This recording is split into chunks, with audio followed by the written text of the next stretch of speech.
was the best we ever had. And we'll stay young forever. We'll never have regrets. We wanna chase the night. Our hearts beat to the city streets. We began to feel the fire. We rise like tall buildings as the chemicals, they take us higher. The night's young, our hearts beat to the city streets. We began to feel. 안녕하세요 시청자분들, 안녕하세요 이모님들. 밤사이에 눈비가 좀 많이 온 것 같아요, 그죠? 항상 출근하실 때 안전운전 하시고, 아마 지금쯤은 이제 그 출근 준비하시는 분들이나 또 하루 생활을 준비하시는 분들이 많은데, 길이 생각보다 많이 미끄러울 것 같아요. 이제 아침에 얼었으니까. 그래서 항상 안전운전 하시고 건강에 유의하시기 바랍니다. 어제 미증시가 나스닥이 좀 밀리긴 했어도 시간의 반응들이 그렇게 나쁘지 않아요. 어제 그 다우산업하고 S&P 500은 많이 올라갔는데 나스닥만 조금 밀렸습니다. 다우산업이 0.13% 정도 올랐고, 나스닥이 0.32% 올랐고, S&P 500이 0.13% 정도 올랐습니다. 나스닥만 0.32% 떨어졌죠. 떨어졌는데 엔비디아 실적에 대한 관망세라는 게 있었는데, 엔비디아 실적이 굉장히 잘 나왔어요. 엔비디아 실적이 매출이 260% 올랐고, 특히 이 순이익 부분을 좀 볼 필요가 있는데, 순이익 부분이 거의 769%면 이게 순이익이 거의 그 4배는 안 돼도 4배 가까이 올랐다는 거냐. 그러면서 엔비디아 주가가 이 장중에나 2.85 밀려 있었어요. 이렇게. 그러다가 시간에 지금 9%째, 아까까지만 해도 6%째였거든요. 지금 9%째 거의 폭등하고 있습니다. 이 얘기는 이제 우리나라 반도체 종목이라든가 이제 AI 관련된 좋은 흐름을 가져갈 수 있는데, 일단 이쪽에 HBM 관련해서는 제가 계속 알려드렸었는데, 일단 그 솔브레인이 대장이죠. 이제 솔브레인 얘기한 지가 이제 한참 됐는데, 솔브레인 홀딩스. 자, 보시게 되면, 솔브레인 홀딩스의 이제 그 가장 좋았던 매수탑이 여기였지만, 지금 많이 높죠. 대신에 더 갈지 안 갈지는 우리가 이제 종가 기준으로 어느 정도 판단하시는 게 좋은데, 이 친구는 전체적으로 딱 77,700원, 그러니까, 여기 최고점이죠. 여기만 안 깨면 돼요. 네, 고점이 지금, 77,700원이니까 이때가 20년도 그 8월 달에 최고점이거든요. 월봉에서 굉장히 높기 때문에 반대 손절 라인을 갖고 좀 대응하시는 게 좋은데, 기본적으로 이렇게 5일선 같은 데만 좀 깨지 않으면 될 것 같고, 30분봉 상에서도 이전 고점들 위에 있는데, 이 친구가 이제 오늘 30분 20선 회복해 주는 게 중요하겠죠. 일단 일봉에서 5일선을 깨지 않아야 돼. 어제 종가 기준으로다가는 아직도 전월 고점에 있게 되는 이런 상황이 듭니다. 특히 엔비디아 주가가 좋아졌다는 얘기는 솔브레인 홀딩스에도 좋은 영향을 줄 것 같아요. 단지 월봉에서 너무 높기 때문에 약간 조심해야 되는 거 조심해야 되는 거고, 그러니까 이런 거죠. 바닥에 있을 때는 꾸준히 중장기로 매수하고, 여기 샀을 때는 뭐 손절칠 것도 없고 그냥 꾸준히 1년, 2년, 3년 모아가시면 되고, 월봉 고점에서는 꾸준히 1, 2년, 3년을 모아가는 게 아니라 손절 라인에 갖고, 뭐 일봉에서 5일선 같으면 깨면 깬다, 손절한다든가, 이렇게 어느 정도 본인만의 딱 손절 라인이 있어야 됩니다. 여기 없으면 이제 고점에서 물렸을 때, 예전에도 엄청 좋은 뉴스 나한테 이런 데 물리신 분들이 여기까지 엄청나게 엄청 고통을 겪죠. 이 당시 고점이 77,000원짜리가 거의 이제 2만 3분의 1 투망이 났으니까, 물론 꾸준히 사신 분들이랑 상관없지만 정말로 중요한 거는 월봉에서 이렇게 그 최고점을 달려나갈 때는 반드시 손절 라인을 갖고, 대신에 깨지만 않으면, 어제도 설명드렸지만 제주 반도체나 이렇게 막 사상 최고가로다가 엄청나게 날아간 것처럼 여기서 샀어도 거의 한 3배거든요. 이런 흐름을 가져갈 수 있으니까 중요한 건 깨지 않을 때 깨지 않는 게 무척 중요하다. 제주 반도체도 결국 월봉에서 최고점 뚫어주는 날, 뚫었는데 그날을 기준으로 계속 날아갔거든요. 그러니까 이때가 얼마였냐면 11,700원쯤 됐었는데, 제주 반도체 11,700원이면 일봉에서 봤을 때는 여기 이게 뚫어주고서 이게 조정 거치는 최대 저점이 이제 16,000원 찍었다가 이게 다시 전고점 돌려주면서 날아가는 상태에서 전고점 깨지 않는 선상에서 보는 게 굉장히 중요합니다. 이제 솔브레인 홀딩스가 가는 거에 비해서 솔브레인 잘 못 가죠. 속상하신 분들이 계실 것 같은데 솔브레인조차도 딱 5개선만 아끼면 되고 이런 HBM 관련해서는 아직도 많은 좋은 종목들이 있어요. 뭐 덕산하이메탈도 있고 애플에스테크도 있고 ST라든가 이런 친구들 아마 잘 보셔야 될 만한 뭐 좋은 친구들이 잘 보시고 특히 MK전자 같은 경우도 월봉에서 굉장히 바닥권에 있으니까 관심권을 좀 보실 필요가 있고 특히나 이제 온디바이스 CXL 관련해서 제조반도체가 대장이긴 한데 엄연히 4,000원짜리가 이제 많이 올라왔기 때문에 좀 조심을 해야죠. 대신 뭐 단타 단기 하실 분은 본인만의 원칙을 정해서 하시면 되고 아직 이쪽에서도 이제 크게 안 가는 애들이 뭐 태성이라든가 특히 네페스아크 제가 잘 보고 계시더라고요. 저희 어제 실방에서도 네페스아크를 잘 보라고 하셨는데 매번 말씀드렸었는데 상한가를 갔습니다. 자 이제 네페스아크를 왜 잘 봐야 되냐면 예전 얘기 어제 얘기예요. 20개선을 깨지 않고 20개선 위에 있다는 얘기가 이 친구가 월봉에서 추세가 좋은 거거든요. 그러면서 어제 잘 보고 계시라고 그랬어요. 그런데 어제 이제 멤버님들하고도 공부하면서 여기 이제 박스권을 뚫어주고 있으니까 이거 박스권이죠. 여기 옛날에 HLB 박스권 탈출해준 거하고 똑같은 거예요. 박스권을 뚫어주면서 좋다고 그랬더니 그냥 상한가를 갔습니다. 사실 저도 어제 이 친구가 상한가를 안 갈지는 몰라요. 제가 어제 시장이 열리기 전까지는 이 친구가 상한가를 갈지 안 갈지를 맞출 수 있는 사람이 아니죠. 단지 이 친구가 상한가를 간 이유가 앞전에 있는 매물대를 다 뚫어졌기 때문에 깔끔하게 갔고 특히 이제 미국 엔비디아 같은 주가들이 시간에 좋게 반응한다는 얘기는 물론 시간에 이제 상한가를 갔으니까 오늘 또 뛰긴 하겠지만 쫓아가서 안 되겠죠. 추후에 이제 조정이 들어오면 월봉에서 보면 여기 이제 고점 맞고 조정이 들어올 때가 있을 거거든요. 조정 맞고 들어올 때 좀 볼 필요가 있고 뭐 네오스엠도 여전히 뭐 상한 최고가를 찍고 가고 있죠. 지금 찍고 가고 있고 이제 코리아 서키트 같은 친구들도 앞전에 지금 거래량 변화가 굉장히 좋거든요. 대신에 이제 약간 주동권에 들어왔는데 20선 같은 깨지 않으면 좀 괜찮을 것 같아요. KX하이텍이나 화이서키트 같이 아직도 이 반도체 종목들 중에 물론 이제 한미반도체나 이제 이쪽이 뭐 대장 쪽이긴 한데 어제 이날 상한가도 참여체가 정도로 오고 있는데 많이 높아요. 높긴 해도 사실 손절 라인이 중요하죠. 이런 데가 이제 이전 고점이니까 절대 깨지 않아야 되고 그 외에 좀 바닥권에 있는 애들 뭐 애플에스테크라든가 후성이라든가 덕산테크 특히 덕산커피는 며칠 잘 나갔어요. 오늘도 딱 5일선만 안 깨면 굉장히 잘 올라갈 확률이 있죠. 일단 월봉에서 매물대를 다 뚫어놓은 상태죠. 그래서 매물대만 깨지 않으면 상당히 좋을 것 같으니까 자세히 한번 보시기 바랍니다. 주식은 두 가지 방법이 있어요. 그러니까 월봉에서 이렇게 전고점을 깨지 않고 달려나가는 말 쭉 타고 날아가는 이런 산 단기하는 단타하는 방법이 있고 또는 저렇게 뛰기 전에 그러니까 솔브레인을 뛰기 전에 제가 테크잉 얘기할 때도 여기였었거든요.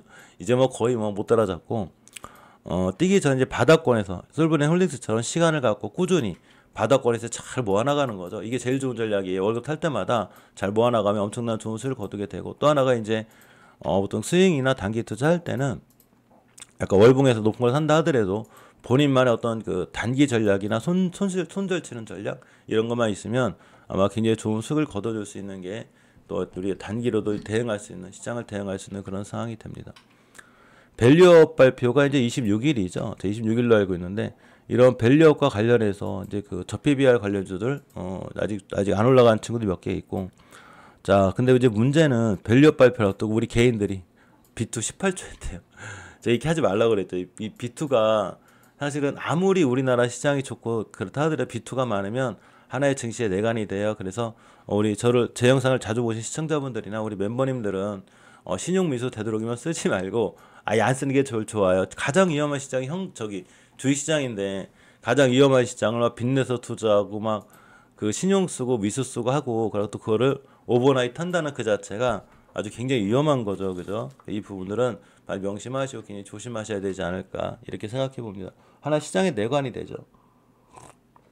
저PB와 관련된 이제 SK디스커버리 같은 경우도 이제 지금 5일선 같은 데서 안 깨고 있죠. 그게 좋은 자리에 있고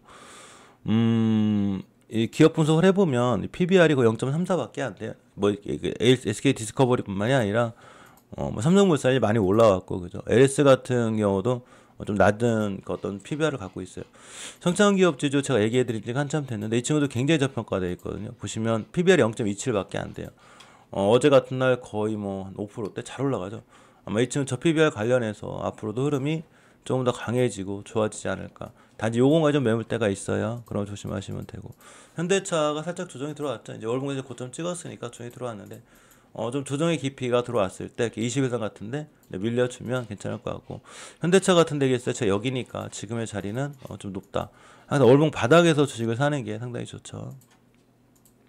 가상자산 얘기가 좀 있어요. 그죠? 지금 우리나라도 이제 비트코인 현물 ETF를 어떻게든 승인시키려고 하는데 매매 수익이 5천만 원까지 세액 공제를 해준다네요. 그래서 비트코인 관련주들이 어제 좋진 않았어요. 좋진 않았는데 일단 비트코인 가격이 좀 민감하게 반응하죠. 비트코인 가격 좀 볼까요? 아직 뭐 7,200만 원대를 잘 유지해주고 있고 크게 뭐 밀리거나 그런 게 아니죠 지금. 뭐 이렇게 뭐 추세를 잘 유지해주고 있는 상태고 코인 시장이 아직 나쁘지 않아요. 일단 이쪽에서 대장주가 이제 우리기술투자인데 일단 우리기술투자를 보면 일봉에서 그죠? 월봉에서 추세는 원체 우상향 중이고 이제 중간쯤에 있는 거죠. 월봉에 여기를 갈지 여기를 안 갈지 모르겠지만 어쨌거나 지금 흐름은 좋은 거예요. 저걸 미리 맞출 수는 없어요. 시장이 안 열렸는데 저기 올라간다 떨어진다 못 맞추죠. 자, 일봉에서 보면 정확하게 5일선을 회복시켜줬는데 이렇게 좀 깨지 않을 이전 고점 자리들이 존재해요. 그래서 요런 데 밑으로만 내려오지 않으면 이 친구는 추세나 굉장히 강해질 수 있고 이제 오늘 5일선 밑에서 출발하게 되는데 여기 저점이 있어요. 이런 이게 분봉에서 보면 박스권에 갇혀 있거든요. 이따 멤버님들하고 이제 공부할 때 좀 알려드릴 건데 이런 데만 안 깨면 되고 딱 5일선 회복해주고 돌파해야 될 때가 아마 다시 한번 이 친구 뛸 수 있다. 대신에 제가 얘기한 자리가 여기이기 때문에 많이 올라왔어요. 조심을 해야 되고 이런 자리에서 주식을 살 때는 그러니까 이런 게 있어요. 바닥권에서 주식을 살 때는 그냥 꾸준히 잘 모아나가면 되는데 요렇게 고점에 높은 데서 살 때는 항상 손절 개념을 갖고 손절 라인을 갖고 매수하셔야 돼요. 일단 우리 투자 대장이니까 이 친구가 뛰게 되면 하나투자증권, TS인베스트먼트 다날 다 뛸 수 있어가지고 오늘 이제 시장이 열리면 거래량이 붙는지 여부를 반드시 체크하셔야 돼요. 또 하나가 이제 그 네이버가 나스닥 가죠. 그 웹툰 관련해 웹툰 상장하는데 요거 대장이 이제 원래 미스터 블루였었는데 와이랩으로 바뀌었거든요. 어제 꼬리를 많이 달았더라고요. 오늘 다시 뛸지 안 뛸지 모르겠지만 일단 상한가도 꼬리를 다른 거기 때문에 이 친구가 조정이 들어와주면 좋고 조정이 들어와서 이렇게 5일선까지 오면 좋아요. 여기가 이제 예전에 뚫어준 자리인데 5일선까지 오면 좋고 여기가 안 오고 그냥 날아가면 어쩔 수 없는 거죠. 이미 어제 30% 올랐기 때문에 그래서 조정권을 기다려주는 게 제일 좋아요. 만약 그냥 날아가면 최소한 어제 저점 정도를 훼손하지 않는 선 여기서 보는 게 좋고 또 하나가 이제 미스터 블루인데 미스터 블루를 좀 보시게 되면 아직 5일선 안 깨고 있죠. 여기가 이제 변곡점 위에라 여기 5일선 같은 데만 깨지 않으면 다시 한번 뛸 확률이 좀 상당히 큽니다. 좋은 종목들이 많다는 얘기인 거죠. 아직도 뛸만한 좋은 조건을 가진 친구들이 많고 비트코인 관련주라든가 이제 그 웹툰 관련주들 잘 보셔야 되고 초전도체는 제가 건들지 말라고 그랬죠. 너무 높아가지고 신성텔타테크가 어제 변동폭이 엄청 셌죠. 깜짝 놀랐는데 자 보겠습니다. 시간 외에도 아마 이 친구가 좀 많이 시간 올랐네. 다행이네. 근데 파워로익스 같은 게 많이 떨어졌더라고요. 어쨌거나 우리가 주식을 할 때 이런 데 사야 되는 거고 단기 테마 종목들을 월봉 고점에서 사시면 절대 안 돼요. 많이 위험하고 빚내서 투자하시면 더더욱 안 되고. 자, HLBA가 있네요. 항암제 개발 벤처 아테온바이오에 10억 원을 투자한다고 합니다. 큰 금액은 아닌데 어쨌거나 10억 원 투자해서 같이 이제 외부 리버스라립 이용해서 항암 연구를 좀 하려고 하고 셀트리온 얘기가 좀 있어요. 자, 램심 ISC 장기유성 ECCO에서 처음 공개 얘기인데 일단 중요한 건 이제 12물량 상장에 대한 이슈가 좀 있긴 한데 그죠? 12물량 상장하면 그게 뭐 매도가 될 거다 아닐 거다 이런 건데 그건 나와봐야 하는 거고 일단 투자 주의를 맞았죠 이 친구가. 여기 이제 투자 주의 때문에 좀 그런 것도 있어요. 변동폭이 좀 있어서 그래요. 사실 딱 어제 날라갈 박자인데 왜 못 날라갔나 저도 뭐 그거야 우리가 알 수 있는 건 아니죠. 어제 이 매매 동향을 좀 수급이 아니죠. 이거 매매 동향이라고 했죠 제가.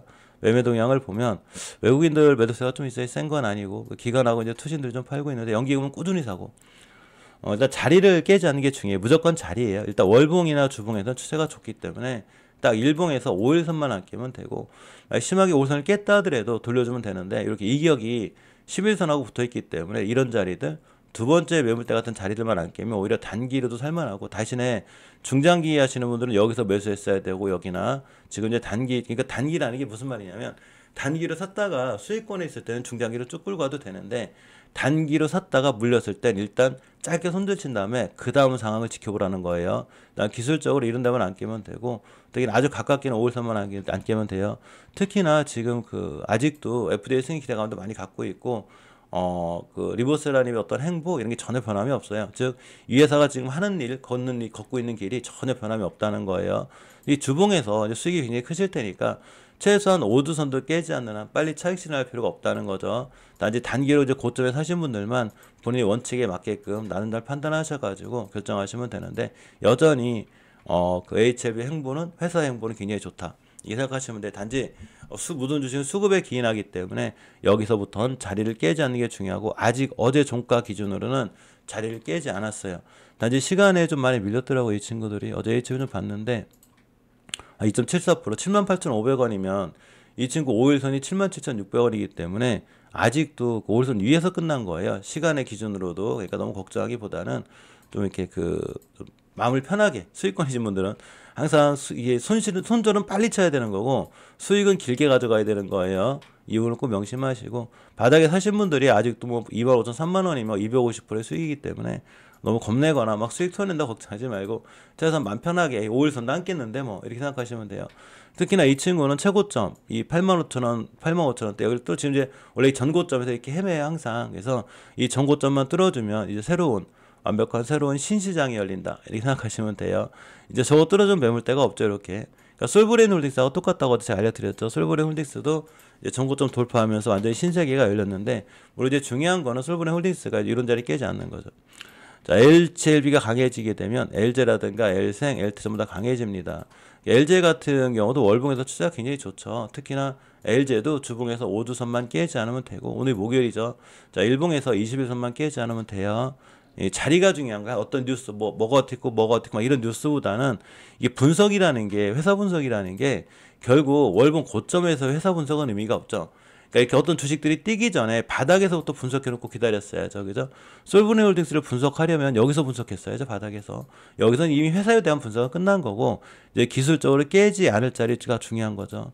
LG는 21선만 깨면 되고, L생 같은 경우에도 딱 21선만 안 깨면 돼요. 시간이 좀 다 밀렸어요. 보면은 HB가 밀리면서 시간이 밀렸는데 딱 20분짜리 깨지 않는 걸 확인하셔야 되고 LT 같은 경우는 마찬가지. 그래서 LT는 아직 5일선도 안 깨고 있어요. 이렇게 좀 일봉상 좀 작은 박스권에 갇혀 있어가지고 날아가려면 이전 고점인 그 9,200원대를 강하게 뚫어줘야 돼요. HB 글로벌도 5일선만 안 깨면 되고 파나진도 마찬가지로 21선만 안 깨면 되고 바이오스텍도 딱 21선만 안 깨면 바이오스텍 같은 경우 특히나 이런 친구들은 바이오스텍 파나지 글로벌은 아직도 일봉에서는 높은 것 같지만 월봉에서는 아직도 바닥권에 있죠. 막 이런 데 있는 게 아니잖아요. 그래서 딱 21선 같은 데 깨지 않는 자리들 이런 데를 잘 보시면 다시 한번 반등하거나 잘 띠락률이 있다 생각하시면 돼요. 셀트리온이 이제 5개월 선 근처까지 왔는데 이걸 깨면 안 돼요. 단기는. 중장기는 깨면 이 하단권이 왔을 때 21선 깨선이 왔을 때는 그냥 꾸준히 매달 월급 담나 모아가겠다. 그런 식으로 꾸준히 잘 모아나오면 될 것 같아요. 나중에 주식을 이런 높은 데 살려고 하지 말고 바닥에 사는 것 이게 제일 중요합니다. 셀트리온 제약도 마찬가지고. 그래서 원격의료 관련주도 흐름이 굉장히 좋긴 한데 아직 끝나진 않은 것 같긴 한데 우리가 주식하는 입장이라 그렇긴 하지만 얼른 해결이 잘 됐으면 좋겠죠. 그죠? 지금 저도 몸이 좀 안 좋은 편인데 또 많은 환우분들이 또 의사분들이 좀 안 계시면서 좀 많이 고통을 겪는 것 같아요. 그래가지고 빨리 해결이 잘 돼서 모든 일이 좀 원만하게 좀 해결이 좀 잘 됐으면 합니다. 자, 오늘 날씨가 추워서 항상 출근길 조심하시고 안전운전 하시기 바라고 항상 좋은 투자, 성공 투자하시고 자, 저희 멤버님들은 이따 저희 후원해준 멤버님들은 이따가 8시 30분에 오늘 일찍 어제 저녁 때 시황장 집을 못했기 때문에 8시에 좀 바로 뵐 수 있도록 이렇게 하겠습니다. 자, 오늘도 성공 투자, 좋은 투자 하시기 바랍니다. 고맙습니다. As the afternoon, our hearts beat to the city streets. We began to feel the fire.